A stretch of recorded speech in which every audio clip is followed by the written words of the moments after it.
Alexander Wilson was born in the Seed Hills of Paisley on 6 July 1766.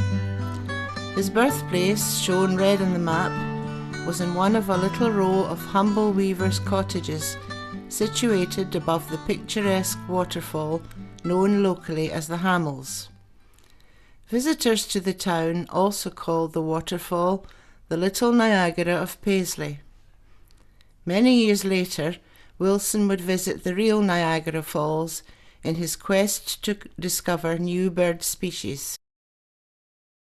A classic-styled bronze frieze by local sculptor Sandy Stoddart now stands near Wilson's birthplace at Seed Hill. It simply reads, Alexander Wilson, His Boyhood Playroom. 4 days after his birth, the infant Alexander was baptised in the Lake Kirk in New Street by its minister Dr. John Witherspoon. Both the minister and the babe in arms were destined to become famous citizens in the yet unborn United States of America. Almost 10 years later, Witherspoon would become the only minister and college principal to sign the American Declaration of Independence. In later years, Alexander would become an American citizen. The first 10 years of Wilson's life were carefree. His playground centred around the Hamels and the banks of the River Cart, where bird life was abundant and where salmon and trout swam in the pure, unpolluted waters of the River Cart. He would, like all wee boys, explore and wonder at the ruined parts of Paisley's old abbey. A view of Paisley in 1767 shows how rural it was: fields, pastures, cattle grazing peacefully. At Oakshaw Hill on the right, we see a leafy enclave, full of rich merchants' mansions. As young Alexander wandered through the streets, he would have heard the click-clack of weavers' shuttles. Weaving at that time was Paisley's main occupation. On the left, the remnants of Paisley Abbey, where only the old nave was still in use for worship. The town was more of a large village than town. Its 4,500 or so citizens took great pride in their recently built Tolbooth. It appears centre of the view, and it was to play a dramatic role in Wilson's future life. Wilson's early walks in the countryside around Paisley allowed him to wander out and turn the pages of nature's book. Proof of his innate gift for observation and drawing can clearly be seen in his boyhood study of an owl. Wilson's mother, Mary McNabb, was a comely, pious, God-fearing woman who insisted her son should wag his head in the pulpit. With this in mind, her son was sent to Paisley Grammar School, then situated in School Wynd. Under the tuition of Mr. James Peddy, the headmaster, and with extra lessons from Mr. Barlass, young Wilson, a precocious pupil, flourished. He wrote with an excellent hand and was good at English.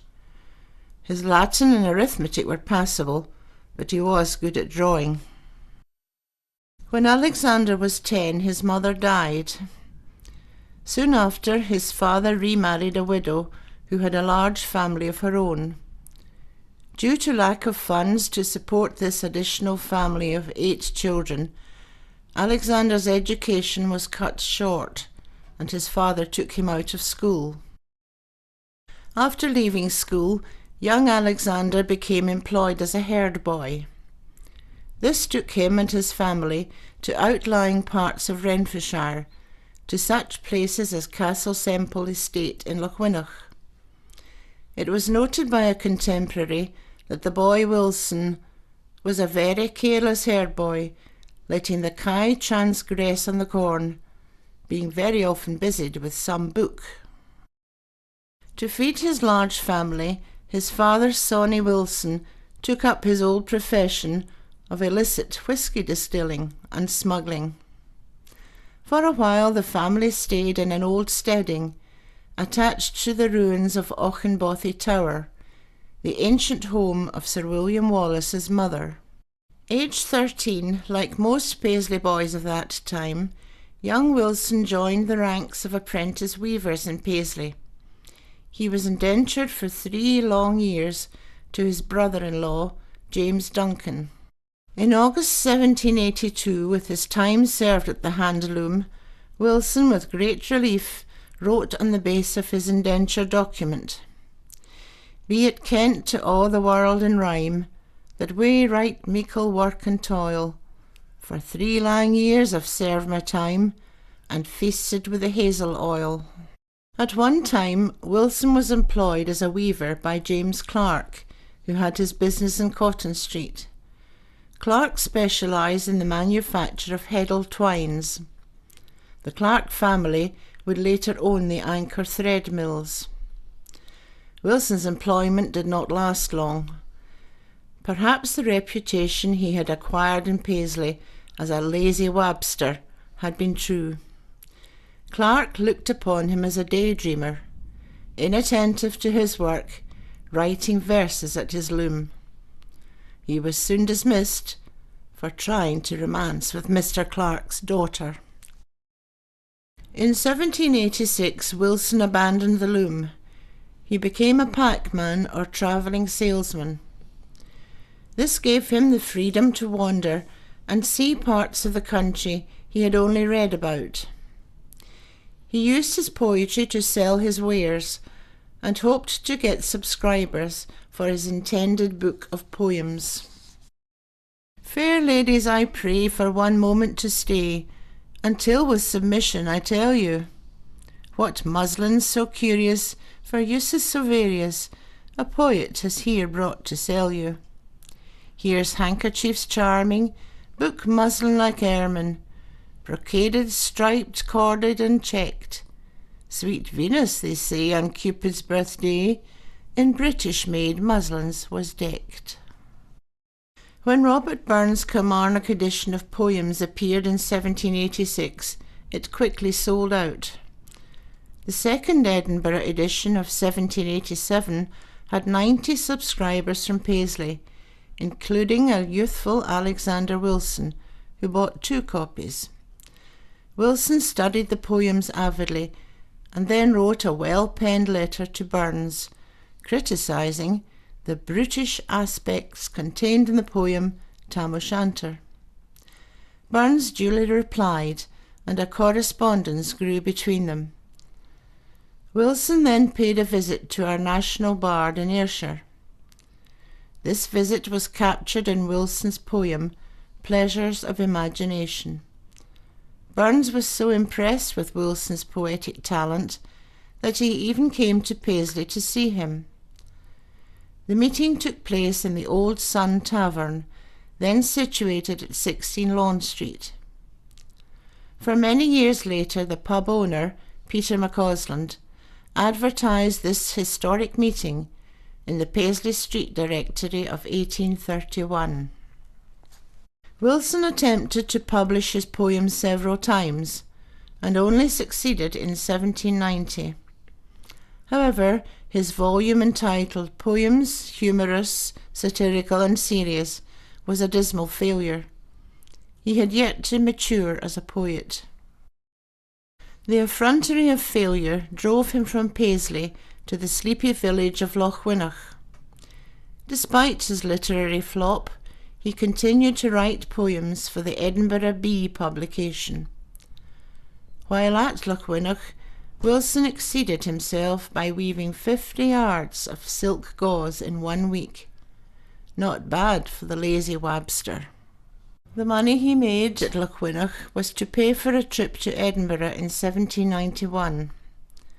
Wilson was keen to make his name as a poet in the Athens of the North. He and his fellow Paisley poet Ebenezer Picken were to recite their own poems in the Pantheon Club.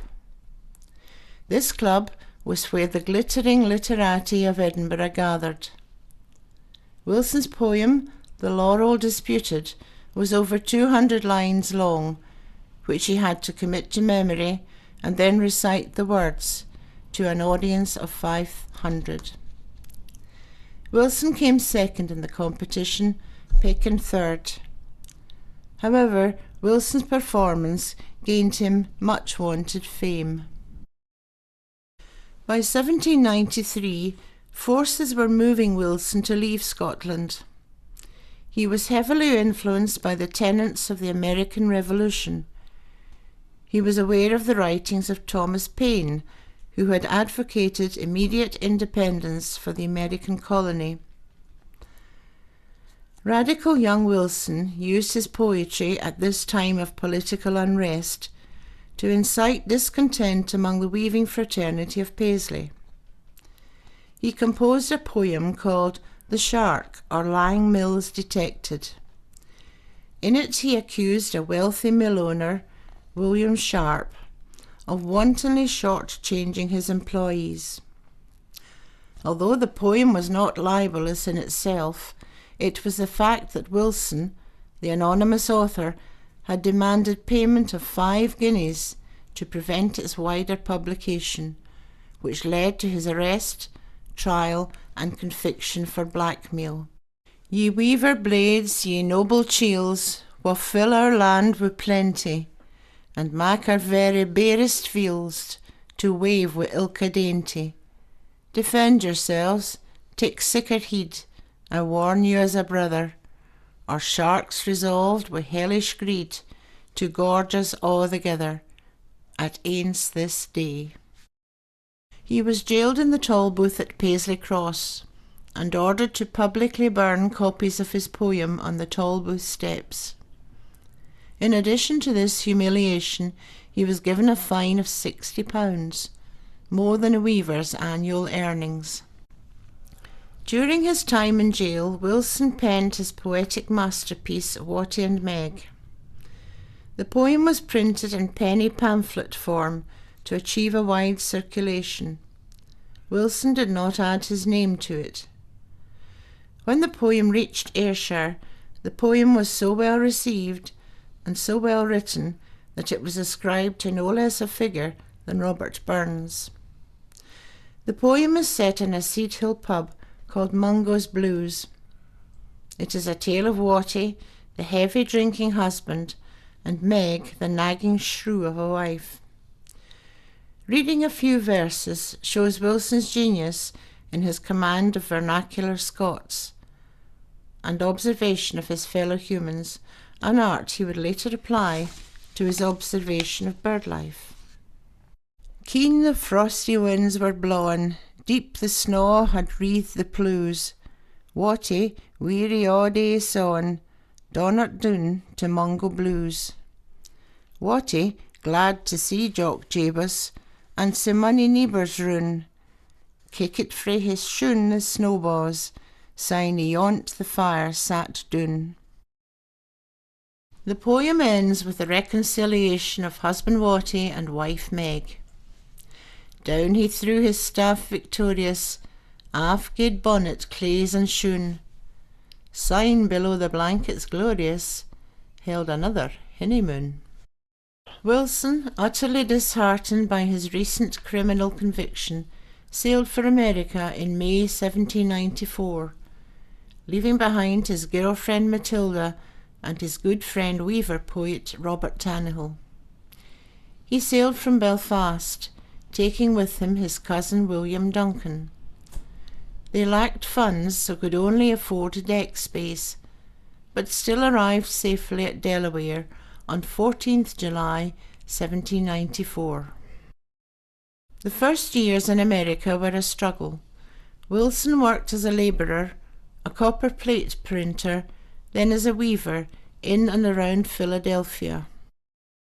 Wilson eventually took work as a schoolteacher in Mileston, Pennsylvania, and remained there from 1795 to 1801. His appointment ended abruptly over another failed love affair, this time with a married woman. He then moved to a more prosperous school appointment at Gray's Ferry, Philadelphia. The schoolhouse where he lived and taught still stood until Victorian times and was venerated as Wilson's schoolhouse. By good fortune, Wilson's school was close to the splendid mansion and botanic gardens of a world-famous naturalist, William Bartram. He became Wilson's friend and mentor and directed him to the study of ornithology, giving him full rein in his large library. Wilson had carried his interest in the natural world from Scotland. By 1803, he had found his true calling. He wrote to a friend in Paisley, "I am about to make a collection of our finest birds." In 1805, he sent his first 28 drawings to Bartram for his approval.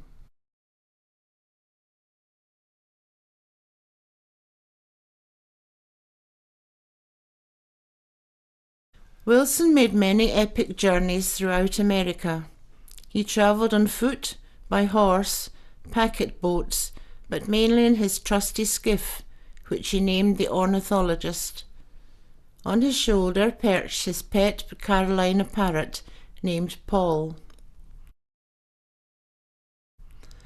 Wilson made his first epic winter journey on foot from Philadelphia to Niagara Falls, in the hope of discovering new bird species. The round trip covered 1,500 miles. His epic poem, The Foresters, which ran to over 2,200 lines, graphically told of all the amazing new things he encountered, especially the Niagara Falls.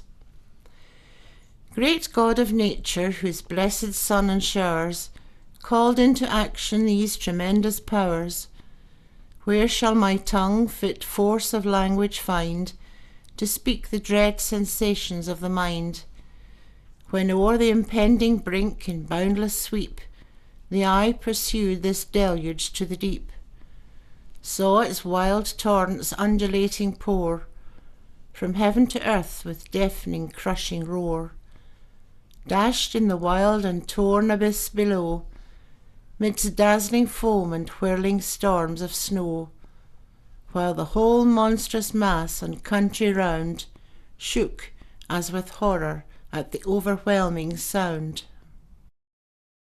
Wilson kept a journal of all his travels.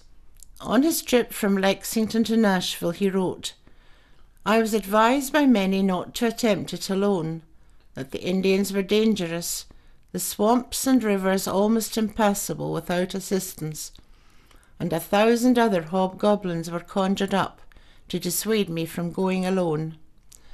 But I weighed all these matters in my own mind, and attributing a great deal of this to vulgar fear and exaggerated reports, I equipped myself for the attempt. I rode an excellent horse.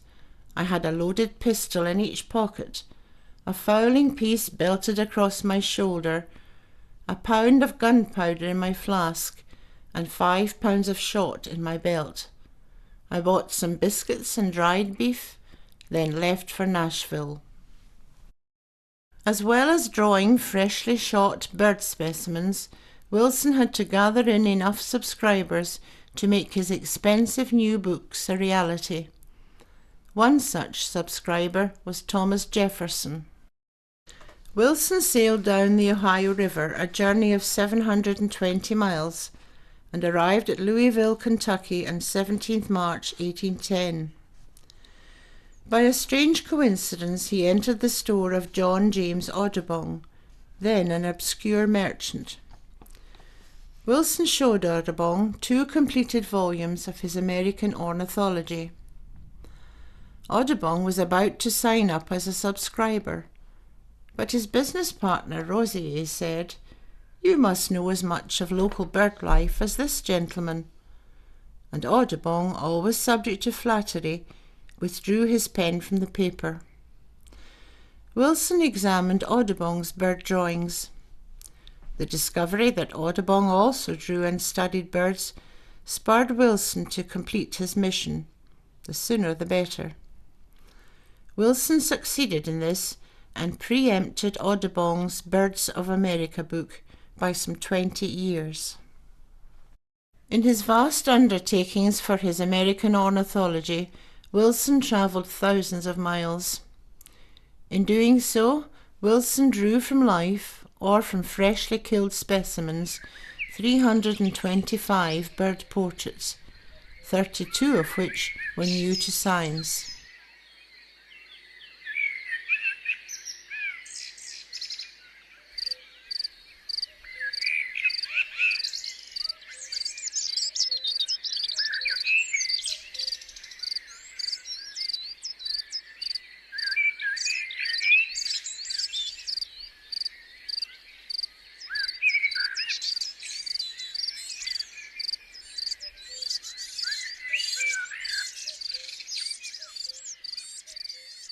After the completion of the 8th volume, Wilson caught dysentery on another of his quests. He died on 23rd August 1813, a famous man in Philadelphia, but in relative poverty. He was buried in the old Swedish church graveyard in Philadelphia and left most of his goods to his girlfriend Sarah Miller. He left his father, still living in Paisley, 2 copies of his American Ornithology. His epic work was completed by George Ord, a close friend and ornithologist, and later biographer of Wilson.